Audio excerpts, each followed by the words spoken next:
에베소서 6장 10절에서 12절까지의 말씀이 되겠습니다.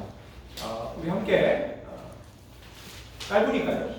한 목소리로 천천히 그 의미가 무엇인지를 생각하면서 읽어보도록 하겠습니다. 시작! 끝으로 너희가 주 안에서 그 힘의 능력으로 강건하여지고 마귀의 관계를 능히 대적하기 위하여 하나님의 전신갑주를 입으라. 우리의 씨름은 혈과 육을 상대하는 것이 아니요 통치자들과 권세들과 이 어둠의 세상 주관자들과 하늘에 있는 악한 영들을 상대함이라. 아멘. 오늘부터 새로운 시리즈 함께 나누려고 합니다. 시리즈 제목은요, 조금 무시무시할 수 있지만 영적 전쟁에 관해서 여러분들과 몇 주간 은혜를 나누려고 합니다. 영적 전쟁, 여러분 이 토픽에 대해서 어떻게 생각하십니까? 어떤 분들은 이렇게 물을지 모르겠습니다. 목사님, 영적 전쟁이라뇨? 이런 것들은 저 예수님을 알지 못하는 미신에 빠져있는 저 아프리카 오지에서나 하는 것이지, 우리가 살고 있는 어찌 보면 많은 교회들이 있는 이 기독교 국가처럼 보이는 미국에서 무슨 영적 전쟁이란 말입니까? 라고 물을 분이 있을지 모르겠습니다. 또 어떤 분들은 저는 지극히 평범한 신자이기에 무슨 영적 전쟁이니 이러한 거창한 것이 나에게 불필요하다고 생각합니다. 라고 하는 분들이 있을지 모르겠습니다. 물론 영적 전쟁이라는 것이 저 험지, 우리가 생각하는 저 아프리카 같은 곳에서 분명히 일어나는 것은 틀림없는 일입니다. 하지만 우리가 살고 있는 미국, 또 우리의 조국인 대한민국, 또 뿐만 아니라 전 세계에 사실은 영적 전쟁에 연루되지 않은 곳은 그 제외된 곳은 전혀 없다라는 것이 사실은 오늘 본문이 우리에게 말해주고 있는 것입니다. 여러분, 우리가 이런 생각 해보십시오. 내가 하나님이 없다고 해서 하나님이 없는 것입니까? 여러분, 어떤 분이 엠파이어 스테이트 빌딩에 올라가서 나는 중력 법칙을 믿지 않는다라고 하면서 뛰어내리면 어떻게 될까요? 하늘로 두둥씩 떠서 선호공을 볼까요? 그렇지 않을 것이고요. 당연히 떨어져서 죽게 될 것입니다. 여러분, 중력 법칙이 뭡니까? 위에서 아래로 잡아당기는 힘이잖아요. 그러니까 내가 믿든 안 믿든 관계없이 그 일은 일어나고 있다는 것입니다. 여러분, 그러한 생각을 가지시고 영적 전쟁이라는 것, 누구도 예외될 수 없다는 것, 열애될 수 없다는 것을 인식하면서 다시 오늘 본문 말씀을 다시 한번 보기를 원합니다. 제가 읽어보겠습니다. 한번 눈으로 따라오 주십시오. 끝으로 너희가 주 안에서 그 힘의 능력으로 강건하여지고 마귀의 관계를 등에 대적하기 위하여 하나님의 전신갑주를 입으라. 우리의 씨름은 혈과 육을 상대하는 것이 아니요 통치자들과 권세들과 이 어둠의 세상 전관자들과 하늘에 있는 악한 영을 상대함이라 라고 이야기하고 있습니다. 여러분, 12절 말씀에 뭐라고 그래요? 혈과 육에 관한 것이 아니라는 것입니다. 우리의 싸움이 무엇입니까? 혈과 육, 그러니까 보이는 것이 다가 아니라 보이는 것 너머의 싸움이라는 거예요. 보이지 않는 초월적 세계가 존재하고 그 세계 안에서 영적인 전쟁이 벌어지고 있다는 것을 우리가 늘 기억해야 한다라는 것을 말해주고 있습니다. 사실 기독교의 본질이 무엇인가 라는 것을 우리가 생각할 때, 기독교가 뭔가 라고 우리가 고민해 볼 때 영적 전쟁을 우리가 제외해 놓는다면 사실 기독교의 본질을 우리가 망각하게 된다는 것을 기억해야 합니다. 여러분, 한 달에 기독교의 본질은 영적 전쟁입니다. 여러분, 기독교의 본질은요, 영적인 전쟁이라는 것을 여러분, 우리는 기억해야 하는 것입니다. 여러분, 이 에베소서, 우리가 이제 몇 주간 이 말씀을 가지고 깊이 상고하게 될 텐데요. 이 에베소서를 쓴 바울, 이 바울이 에베소서를 보낼 때 에베소에 있는 성도들에게 보냈습니다. 바울 당시에 이 에베소라는 곳은 어떤 곳이었는가? 지금 미국으로 말하면 저 뉴욕이나 아니면 저 캘리포니아를 이야기합니다. 그러니까 거대한 항구 도시, 수많은 사람들이 운집하는 도시입니다. 바울 시대에 로마와 알렉산드리아 다음으로 가장 큰 도시가 바로 이 에베소였다라는 것입니다. 이곳에 수많은 문물들, 수많은 종교들, 철학들, 수많은 예술과 문화들이 어마어마하게 쏟아져 들어오는 그런 곳이었고 많은 사람들, 많은 인종들이 모이는 곳이 에베소였다라는 것입니다. 이 에베소서에 이 에베소 교인들, 그러니까 어떤 사람들이 많았을까요? 유대인이 많았을까요? 이방인이 많았을까요? 이방인이 많았습니다. 그러니까 이방인들에게 복음을 전하면서 이 바울이 이 에베소서 1장에서 하나님께서 얼마나 놀라우신지, 하나님께서 영원 전부터 이 복음을 준비하셨고 예정하셨고 이 복음이 드디어 예수 그리스도로 말미암아 이 세상 가운데 드러났다라는 것을 너무나 놀라운 찬송시로 고백하고 있습니다.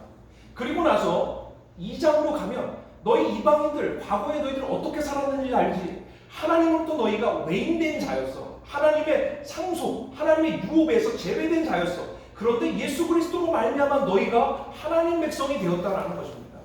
그래서 3장으로 넘어가면서 이방인과 유대인이요, 예수 그리스도로 말미암아 십자가로 말미암아 그 높이 쌓았던 갈등의 벽, 서로의 반복의 벽이 무너졌음을 이야기하고 있습니다.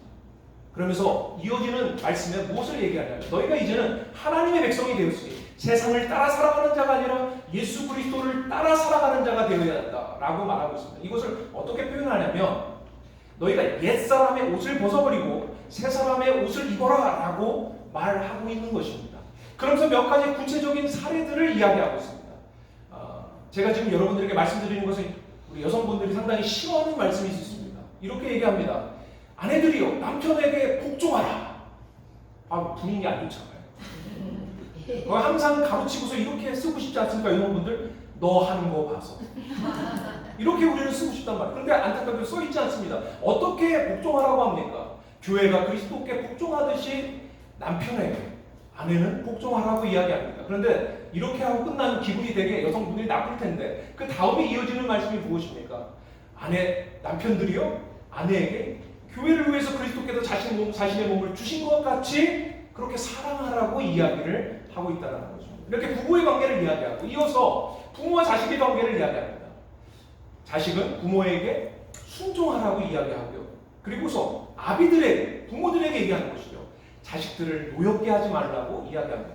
또한 그 다음에 무엇을 얘기하냐? 1토에서 일어나는 것들을 이야기합니다. 너희가 상전이라면 종을 불쌍히 여기고 종은 상전에게 죽게 하듯 하라라고 이야기를 하고 있다는 것이죠.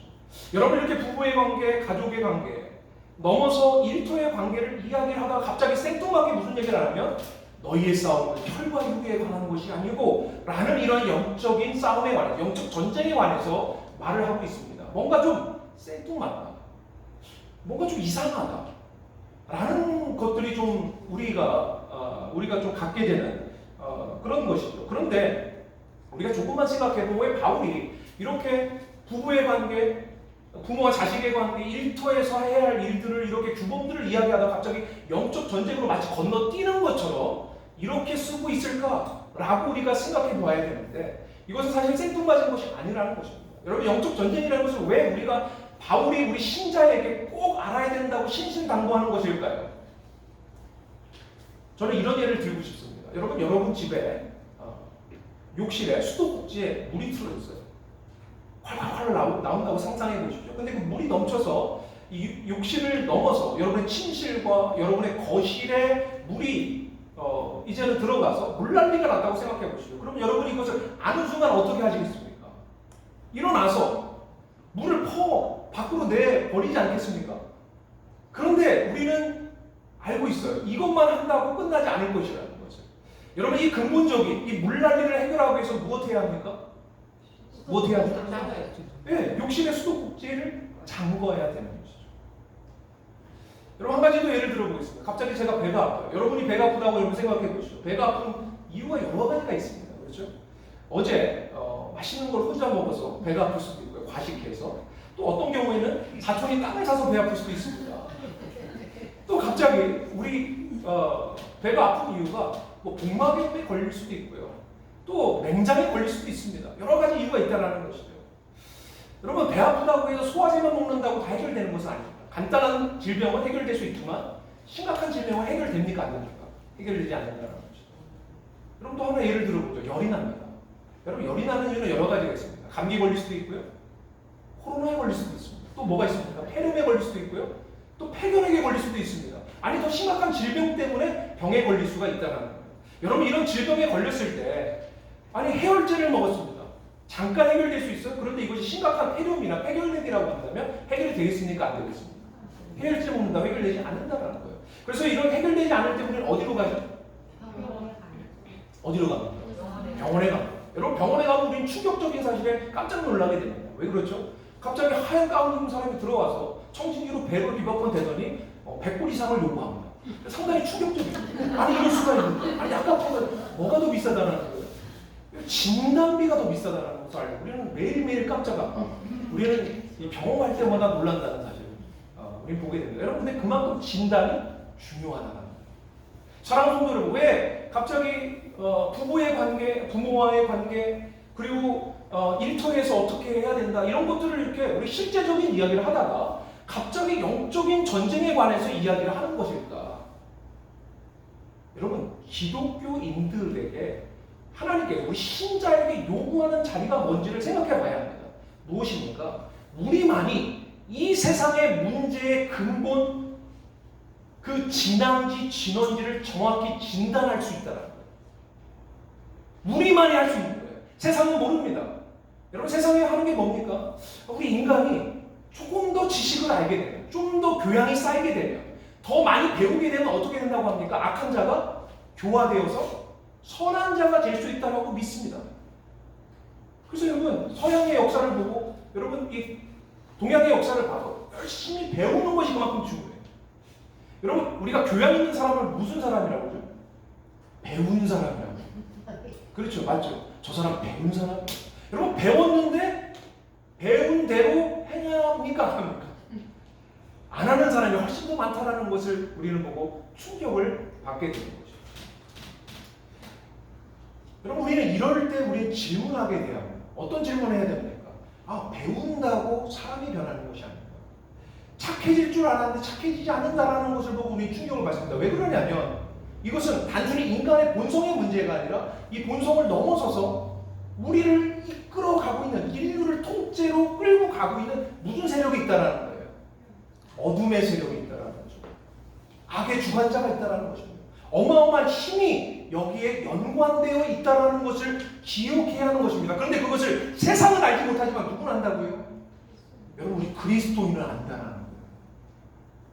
사도 바울이 무엇을 이야기하는 것입니까? 신자들이요 단순히 눈에 보이는 것에 어떤 현상적인 문제에 머물지 말고 그 현상 너머에 있는 근본적인 것을 바라볼 수 있어야 된다는 거예요. 여러분 물난리가 났다고 물난리 난다고 정신없이 그것만 퍼나르는 것이 문제가 아니라 근본적인 문제인 저 영적인 수도꼭지를 어떻게 해야 돼요? 잠글 수 있어야 된다. 그 뿌리를 보고 본질을 볼 수 있는 것 그리고 이 땅에서 그것을 진단해서 드러내고 그것을 격파할 수 있는 사람은 누구밖에 없습니까? 옆에 있는 분에게 축복합니다. 당신밖에 없습니다. 당신밖에 없습니다. 여러분 우리밖에 없어요. 그러니까 바울이 우리에게 얘기하는 거예요. 이건 그리스도인밖에 없다라는 거예요. 세상 사람들은 뭐 인간의 본성만 조금 더 나아지면 괜찮아지겠지라고 합니다. 여러분 이런 말씀 들어본 적 없습니까? 예수 믿지 않는 친구분들이나 그 주위 분들이 이런 얘기하지 않습니까? 아니 기독교 결국은 착하게 살자는 거 아니에요? 여러분 이런 질문 받아본 적 없으십니까? 아니 기독교도 결국은 다른 뭐 불교나 다른 고등종교처럼 착하게 살자고 얘기하는 거 아니냐고 라고 묻는 거죠. 그런데 왜 이렇게 유별나게 자기만 옳다고 이야기해? 라는 그러한 어떤 항변들을 들어본 적이 없으시다는 거죠.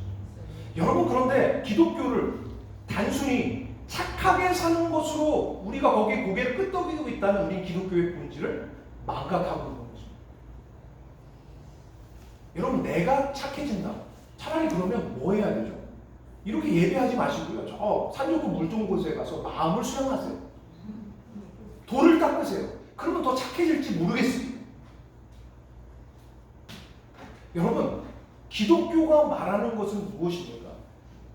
우리가 그렇게 마음을 수양하고 우리가 마음 수련하고 뭔가 착하게 살려고 우리가 노력한다고 될 문제가 아니라는 것을 우리 그리스도인들은 알아야 하는 것이죠. 우리만 알고 있는 거예요. 우리가 노력한다고 되는 것이 아닙니다. 왜 그렇죠? 우리의 배후의 너머의 초월적인 세계 안에서 우리를 부여잡고 저 영벌로 공멸의 자리로 끌고 가고 있는 존재가 있다는 것이죠. 그 존재가 파해지지 않는 이상은 우리에게 진정한 평화도 구원도 회복도 있을 수 없다라고 이야기하는 것이 기독교의 진리라는 것입니다. 여러분, 그렇기 때문에 기독교의 진리는 영적 싸움, 영적인 전쟁과 뗄래야 뗄 수 없는 너무나 중요한 사실. 그러니까 영적인 싸움과 영적인 전쟁과 따로 떨어져서 이야기를 하고 있다고 한다면 우리는 기독교의 본질을 몰라도 한참 모르고 있다는 것을 기억해야 한다는 것입니다. 여러분, 그래서 예수님께서 이 땅 가운데서도 무엇 하셨습니까? 두 팔 벌려 십자가에 달려 돌아가신 일이 어떠한 것을 우리에게 가르쳐주고 있습니까? 로마서 8장 3절 말씀. 여러분 잘 들어보세요. 율법이 육신으로 말미암아 연합하여 할 수 없는 그것을 하나님은 아시나니 곧 죄로 말미암아 자기 아들을 죄 있는 육신의 모양으로 보내어. 같이 읽겠습니다. 시작. 육신의 죄를 정하사. 여기서 죄는요, 로마서에서 이 죄는 sin이라는 단수예요. 이것은 우리가 짓는 죄들을 이야기하는 것이 아니라 그 죄를 짓게끔 만들고 죄의 수렁에 빠뜨리는 권세와 권력과 힘을 이야기하는 거예요. 그렇기 때문에 이것은 사탄을 이야기하는 것입니다. 십자가에서 예수님께서 파하신 권세가 무엇입니까? 바로 우리가 에베소서에 얘기했던 그 공중 권세 잡는 자, 그 우두머리를 십자가에서 머리를 박살내셨다는 겁니다. 그것을 우리에게 이야기해주고 있는 것입니다. 영어 부분도 분명하죠. 하반절만 보십시오. 어떻게 보면 God sending His our Son in the likeness of sinful flesh and for sin condemned sin in the flesh라고 하는 거죠. 몸에 그리스도의 몸 안에서 무엇을 파괴했다? 무엇을 정죄했다? 죄, 사탄을 정죄했다고 이야기합니다. 여러분 골로새서 2장 14절 15절에 보면 이것을 더욱더 생생하게 우리에게 이렇게 하나의 장면처럼 보여주고 있어요. 같이 읽어보겠습니다. 시작. 우리를 거스리고 불리하게 하는 어떤 놈을 승천시키시고 십자가에 못 박으시고 권세들을 무력화하여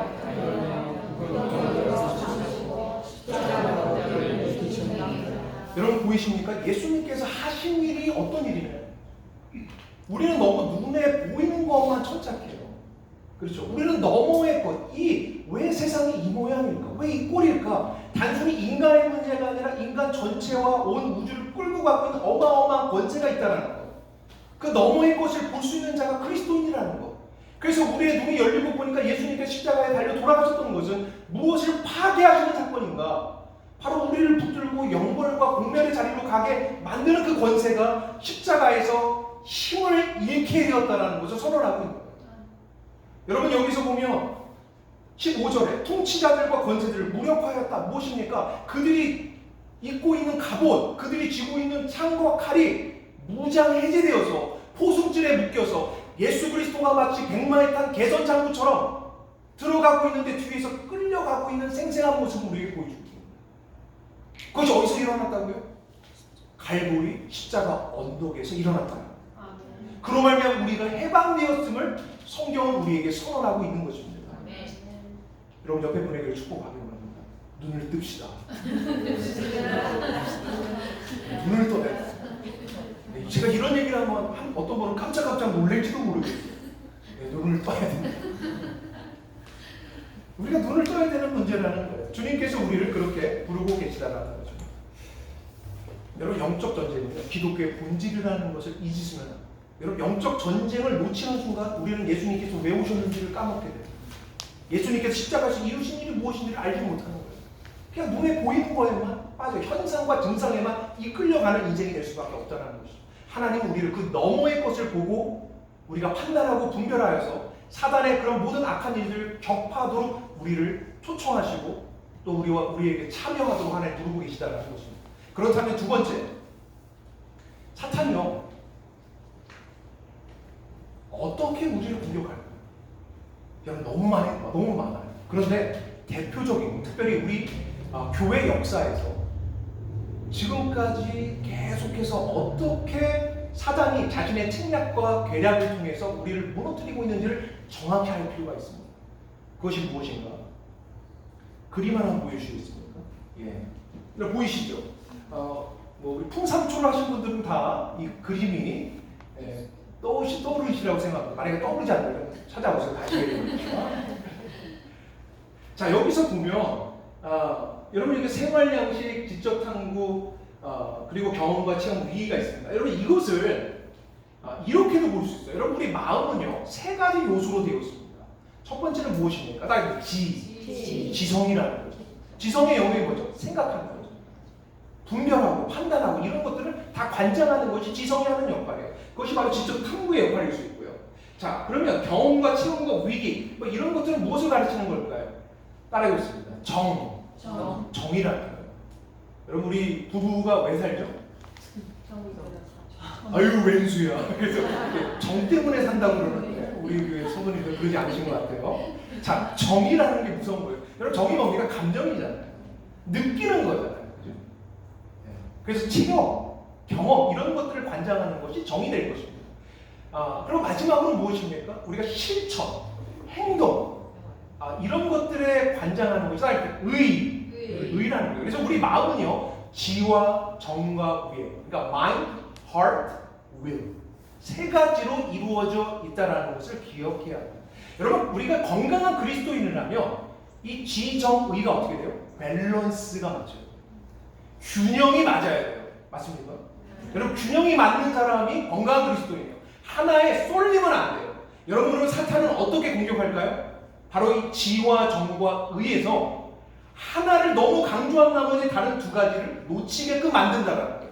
그래서 불균형을 빼앗는 것이 사단이 과거로부터 지금까지 써왔던 전략이라는 것입니다. 책략이라는 것입니다.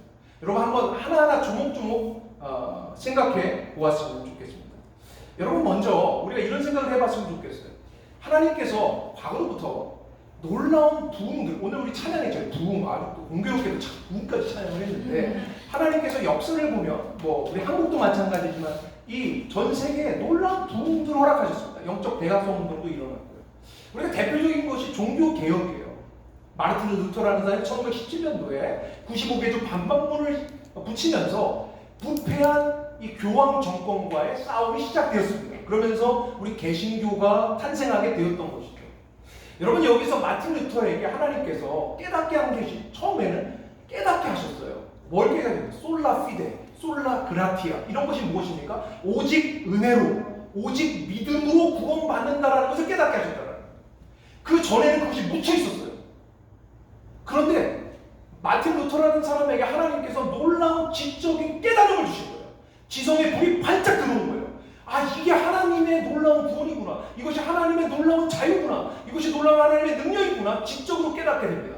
여러분 놀라운 복음을, 그 놀라운 장관을 보게 되니까 어떻게 될까요? 그 감정에서 이제는 감복이 일어납니다. 감격이 일어납니다. 열정이 일어납니다. 그래서 어떻게 하죠?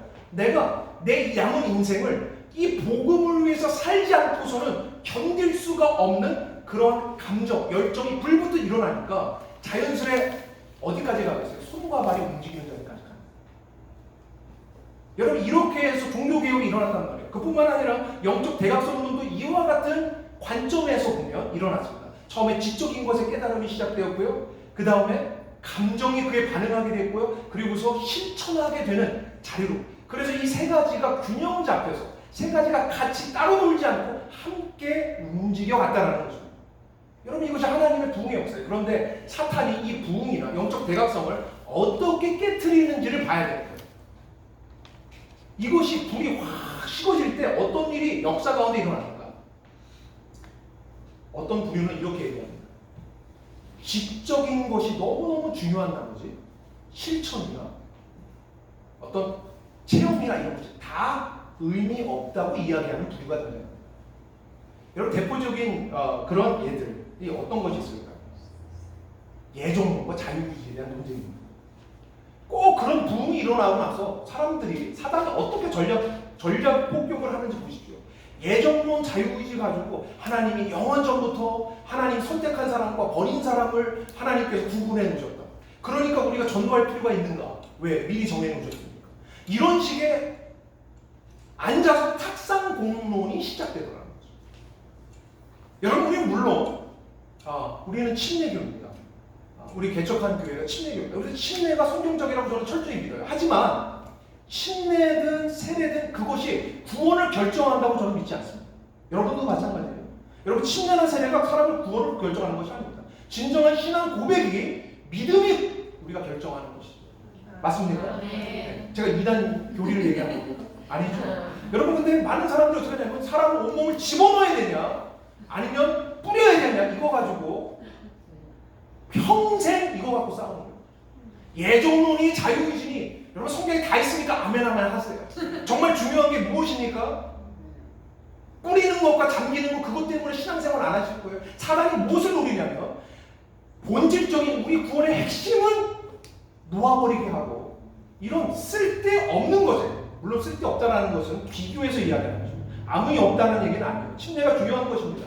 그런데 구원의 교리에서는 덜 가치 있는 것입니다. 그렇다면 우리에게 정말 중요한 것은 무엇입니까? 여러분 목숨 걸어야 되잖아요. 근데 걸지 않아도 되는 것들에 목숨을 거는 거예요. 또 어떤 거 가지고 얘기합니까? 우리가 매주 하는 성만찬에 대해서 이 성만찬의 이 빵과 이 잔이 정말 예수님의 살과 피로 변하느냐 이거 가톨릭이 그렇게 주장하고 있어요. 또 어떤 분들은 이것은 단순히 상징이다 라고 얘기하는 사람이 있어요. 어떤 사람은요 우리가 이것을 성만찬을 거행할 때 하나님이 임재하셔서 공제하신다고 주장하는 교리도 있습니다. 여러분 이런 것들이 아무 의미 없다는 얘기는 아니에요. 그런데 이것에 목숨 걸 만한 건 아니라는 것입니다. 여러분 목숨 걸어야 할 게 뭐예요? 여러분 정말 우리가 목숨 걸어야 할 게 뭐예요? 여러분 구원 아니에요? 사랑 아니에요? 신앙생활에 우리가 채워가야 할 것들인데 그것은 안 채우고 앉아서 무엇이 옳으니 무엇이 그르니 이것만 하고 있다는 거예요. 여러분 뒤에서 누가 박수 칠까요? 사탄이 박수죠. 우리 교회는 그런 분이 한 분도 안 계시지만 어떤 분들은 이렇습니다. 교회 와서 예배 드리시는데 갑자기 옆에 있는 한 성도님이 다리를 꽂고 있어요. 어떻게 저렇게 다리를 꽂고 있지 예배를 어떻게 그러지? 그래갖고 그날 예배를 완전 축수는 거예요. 또 어떤 분은 그렇습니까? 다 앉아있는데 옆에 분이요 주먹으로 부채질을 하는 거예요. 그러니까 아니 예배 드리는데 부채질을 하다니 어떻게 감히 그럴 수가 있지 하나님 앞에서. 그래서 그분은 그날 예배를 하나도 안 해요. 그럼 부채질을 하고 뭐 다른 거 잘못했다는 얘기 하는 거 아니에요. 그러니까 아무것도 아닌 거 왜 목숨을 거냐고 이거. 그렇죠. 아니 목사님은 오늘 목사 가운을 안 입으셨어? 어떻게 목사님이 그러실 수가 있지? 오늘 예배를 나 못 드려. 그분 혼자 스스로 예배해요. 클로즈 하는 거예요. 여러분 이런 식으로 본질적인지 않아요. 더 많잖아요. 예배당에 카페트를 푸른 초장 푸른색으로 깔아야 되냐? 아니면 빨간색 예수님의 보혈로 깔아야 되냐? 그게 뭐가 그렇게 중요합니까? 그렇지 않습니까? 거기에 왜 목숨을 거냐고요? 쓸데없는 것에 목숨 거게 하는 것이 누구의 전략이라고요? 사탄의 전략이라는 거죠. 기억하라는 거죠. 여러분 두 번째로 여러분 지적인 부분만 있는 것이 아니라 감정적인 부분도 있습니다. 특별히 우리 한국 성도님들이 여기에 많이 빠져 있어요. 신앙생활이 뭐예요? 라고 물으면 많은 분들이 뭐라고 대답합니까? 기쁨을 상상합니다. 기쁨. 맞습니다. 기뻐하는. 그러니까 감정적인 것에 빠져 있어요. 체험적인 것에 빠져 있어요. 그러니까 감정에 붙들린 나머지 뭘 버리냐면 이것이 옳으냐 그르냐는 판단할 수 있는 지적인 것도 놓아버리고 그리고 실천하는 것도 놓아버리고 오직 내가 뭔가를 체험해서 환희해졌고 감동과 감복에 젖는 것이 중요한 거예요. 그러니까 설교를 하든지 그 예배의 내용이 무엇인지는 중요한 게 아니에요. 내가 감동 받았냐? 내가 눈물을 한 바가지 흘렸냐? 여기에 포커스가 있는 것입니다. 내가 한 바가지 흘렸으면요 이단 교수 교리를 설파해도 감동이 되는 거예요. 그날 은혜 받는 거예요. 여러분 생각해 보세요. 기쁨과 환희와 황홀경만 쫓아가면 그런 사람은 우리가 어떤 사람이라고 합니까? 시도 때도 없이 배시시 웃기만 하고 있는 사람을 우리는 뭐라고 합니까? 예. 예. 돌봐드려야 할 사람이 지진하라고 그러잖아요. 여러분 하나님이 그렇게 우리를 만들지 않으셨다면 여러분 한번 예를 들어볼게요. 우리가 지금 하트랜드, 캔자스는 하트랜드 아닙니까? 딱 미국의 중심. 그러면 우리가 북동쪽으로 가면 어떤 대도시를 만나죠? 워싱턴 DC나 뉴욕을 만나요. 자, 남서쪽으로 가면 어디를 가게 되죠? 끝까지 가면 우리가 뭐 캘리포니아 가게 될 거예요. 자, 그러면 우리가 가는 방향이 워싱턴 DC라고 생각해 보세요. 자, 우리 워싱턴 DC에 가야 됩니다. 그런데 자, 여러분의 질문을 이렇게 잘 대답해 보세요. 자, 워싱턴 DC로 가는 데는 휴게소가 없어요. 그냥 쭉 가는 거예요. 그런데 여기서 남서쪽으로 가면요, 1마일마다 휴게소가 있습니다. 근데 다 풀이에요. 1마일 갔더니 짬뽕이 나와, 탕수육이 나와, 또 1마일 갔더니 햄버거와 콜라가 나와, 또 1마일 갔더니 또 여기는 또 스시가 나와. 아니, 가는 곳마다 아주 재미나요. 자, 그러면 여러분 어디로 가겠어요? 북동쪽으로 가서 남서쪽으로 가요? 북동쪽으로 가야 된대요. 자, 생각해보세요. 우리가 북동쪽으로 가야 된다고 생각해요. 그런데 여기는 하나도 재미가 없어. 그런데 아래로 내려가면 매일매일 즐거워. 어디로 가겠냐고. 감정적으로 빠지는 사람은 어디로 가겠어요? 남서쪽으로 가죠. 자, 그러면 자, 어디로 가는 거예요? 바른 길을 가는 거예요? 바른 목적지를 향해 가는 겁니까? 아니요, 것이 딴 길로 가고 있어요. 여러분, 많은 그리스도인들이 오늘날 이단에 많이 빠졌습니다. 특별히 열심히 있는 분들이 빠졌어요. 열정적인 분들이 빠졌어요. 왜 그런 줄 아십니까? 그분들은 신앙생활 이꼴 감정, 신앙생활 이꼴 기쁨이에요. 그러니까 기쁨이 없으면 용서가 안 돼요. 목사가 재미없게 설교하면 용서가 안 되는 거예요. 우리 교회에 그런 분이 없어요. 할렐루야. 다 그러신가 봐요. 여러분, 이게 중요한 거라는 거예요. 여러분, 감정에 붙들려 있어서, 여러분, 저는 이런 고백을 참 많이 들어요. 이단에 빠진 분들이 이런 얘기합니다. 목사님, 그 교회 가니까 정말 가족 같아요. 너무 따뜻해요. 예배를 드리는데 눈물을 한 바가지 흘렸어요. 감복이 있어요. 은혜가 있어요. 늘 싱글벙글해요.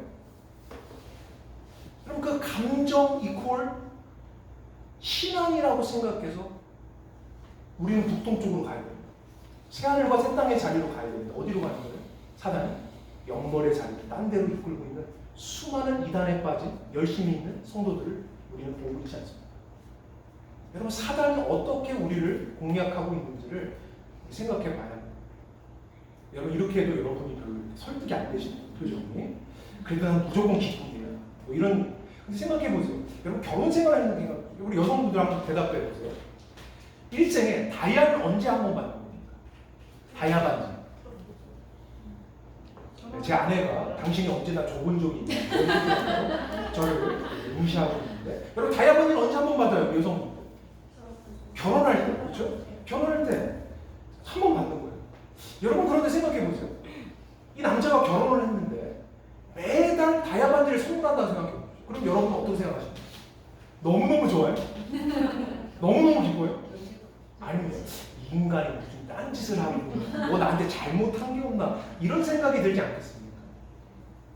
여러분, 만약에 결혼을 했는데 계속해서 보석이나 어떤 여성이 좋아하는 뭔가로만 계속 선물만 하고 있다고 한다면 우리는 그 결혼 생활이 문제 있다라는 걸 생각해 봐야 돼요. 왜 그렇죠? 여러분, 우리가 결혼을 하면, 결혼하고 나서는 서로를 알아가는 인격적인 관계 안에서 더 깊어져야 돼요. 서로도 그 신뢰가 깊어져 가고 믿음이 더 깊어져 가는 것이 정말로 건강한 결혼 생활이에요. 꼭 다이아몬드로 메꿔야 되고 떼어야지 그 감정이, 그 은혜가, 그 신뢰가 지속되어진다는 건 문제가 있는 결혼 생활이 아니라는 거죠. 여러분, 제가 왜 이 얘기를 드리냐면, 하나님과의 관계 안에서도 생각해 보세요.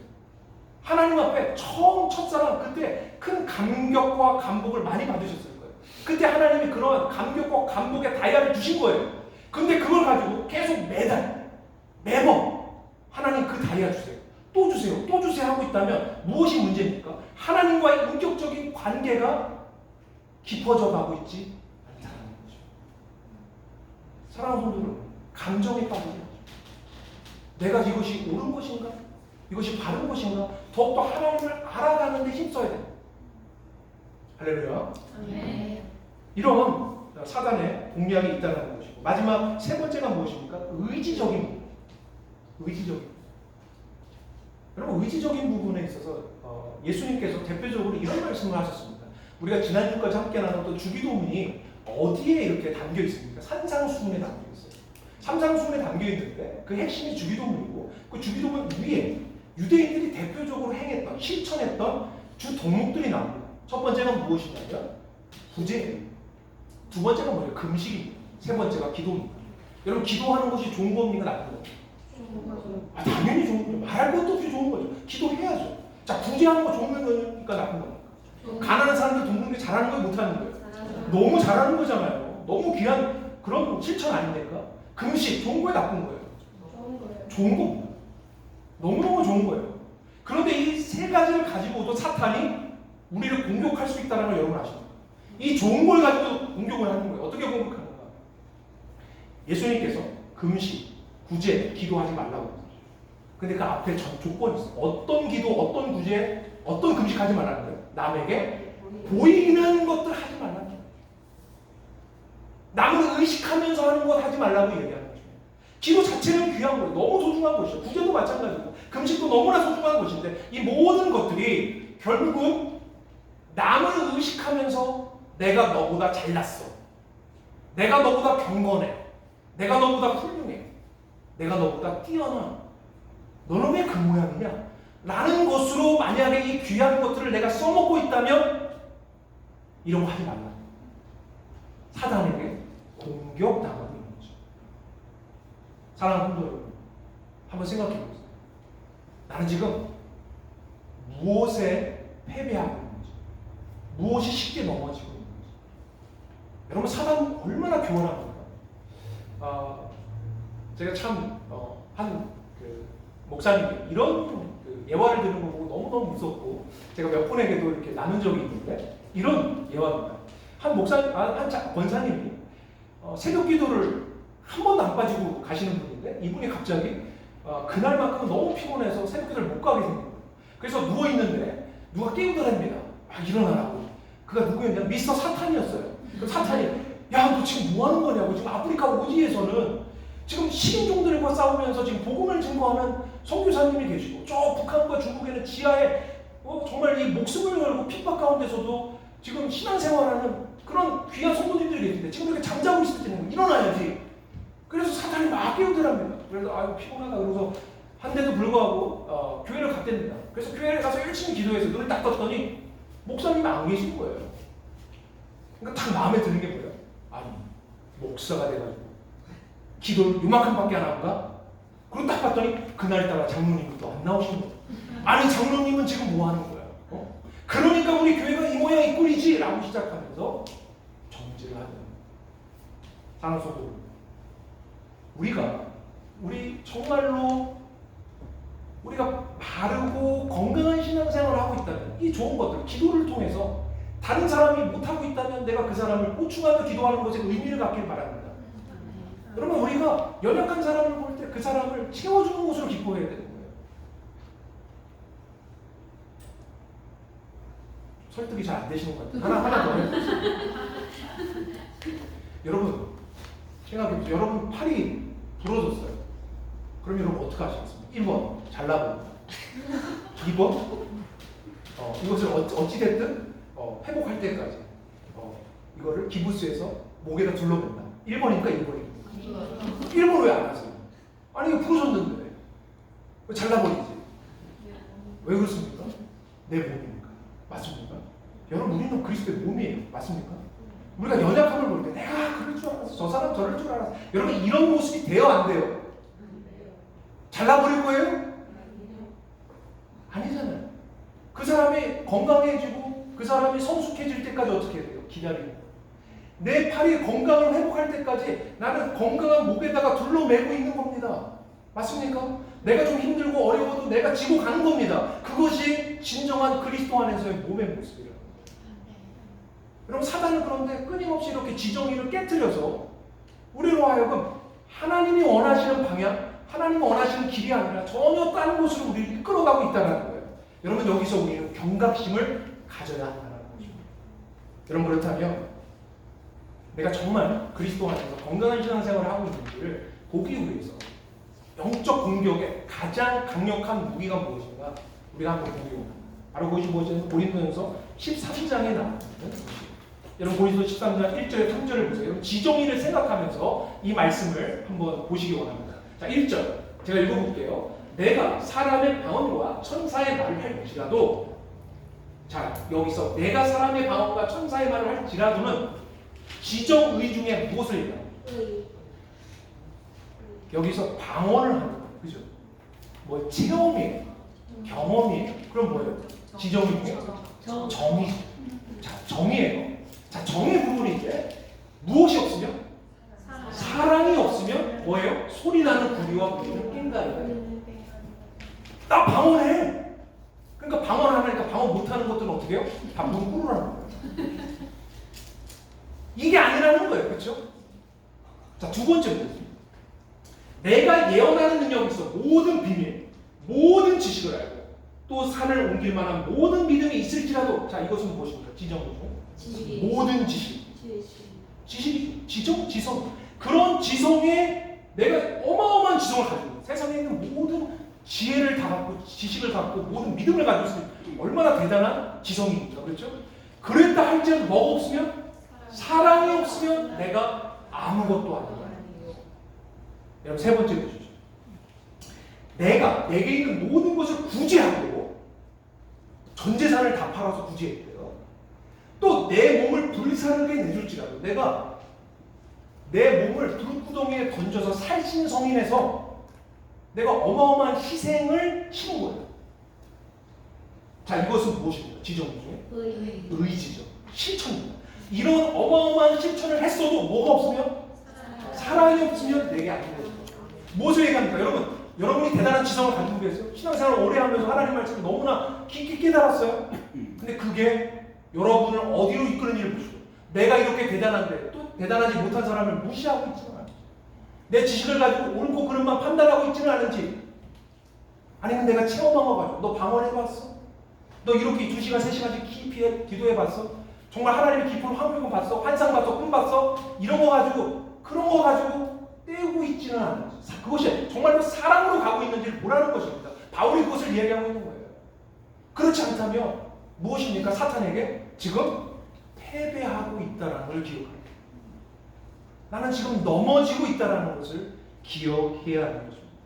여러분 그래서 자 우리 고린도전서 13장 4절 7절 이어지는 말씀에, 그렇다면 우리가 이번 한 주간 살면서 우리가 넘어지는 부분을 회복하고 또 사단에게 내어준 곳에 우리가 그리스도의 승리의 깃발을 꽂기 위해서 우리가 사랑이라는 이 어마무시한 이 무기를 잘 갈아서 우리가 적용해야 되지 않겠습니까? 자, 우리 같이 한번 이 말씀 천천히 곱씹어 사랑이 뭔지 같이 읽어보겠습니다. 천천히 읽어보겠습니다. 시작. 사랑은 오래 참고, 사랑은 온유하고, 시기하지 않고, 사랑은 자랑하지 않고, 교만하지 아니하고. 5절. 무례히 행하지 아니하고, 자기의 유학을 구하지 않고, 손대지 않고, 악한 것을 생각하지 않고. 6절. 불의를 기뻐하지 않고, 진리와 함께 기뻐하고. 7절. 모든 것을 참으며, 모든 것을 믿으며, 모든 것을 바라며, 모든 것을 견딥니다. 여러분 사랑이 뭐예요? 오래 참는 거예요. 온유한 거예요. 시기하지 않는 거예요. 자랑하지 않는 거예요. 교만하지 않는 거예요. 무례히 행하지 않는 거예요. 자기 유익을 구하지 않고요. 성내지 않고요. 악한 것을 생각하지 않고, 불의를 기뻐하지 않고, 진리와 함께 기뻐하고, 모든 것을 참으며, 모든 것을 믿으며, 모든 것을 바라며, 모든 것을 견디는 거예요. 여러분은 지난 한 주간 무엇에도 넘어졌는지 생각해요. 여러분이 이 모든 것들을 하려면요, 다 이 모든 것들, 이 모든 사랑을 하려면 뭐가 돼야 될까요? 따라해보세요. 다시 한번. 내가 송장이 돼야 됩니다. 여러분 죽은 사람은 말이 있습니까? 없습니다. 죽은 사람은 아픕니까? 죽은 사람은 자존심에 기스 같다고 화냅니까? 아니에요. 내가 예수와 함께 죽었다. 내가 송장이다. 그럼 송장은 어떻게 돼요? 땅에 묻어야 됩니다. 묻어야지 어떻게 해요? 안 묻고 그거를 전시해 놓으면 돼요. 아 보십시오. 내가 송장입니다. 내가 곧 죽을 것인데 자 여기를 보십시오. 제가 이런 대단한 송장입니다. 이러면 돼요 안 돼요? 어이가 없으니까 대답도 안 하시죠. 여러분들 우리가 그렇게 하고 있지 않냐는 거예요. 내가 시퍼렇게 살아서 나 아직 살아있어. 내가 죽기는 왜 죽어? 이러고 있지 않냐. 사랑하는 성도 여러분, 죽읍시다. 아니 죽읍시다가 아니라 이미 죽었습니다. 옆에 분에게 축복합니다. 이미 죽었습니다. 나는 묻혔습니다. 묻혔으면요 이 사랑을 할 수 있어요. 근데 안 묻혔으면 이거 하기 어려워요. 우린 늘 사단에게 질 수밖에 없다라는 거죠. 이번 한 주간 우리가 영적 전쟁에서 좀 승리했으면 좋겠고요. 그러기 위해서는 내가 어디에서 무너져 있는지, 어디서 패배하는지를 여러분 우리가 바르게 진단, 그리고 그 진단 앞에서 내가 어떻게 행할지를 우리가 좀 생각해 보아야 하는 거죠.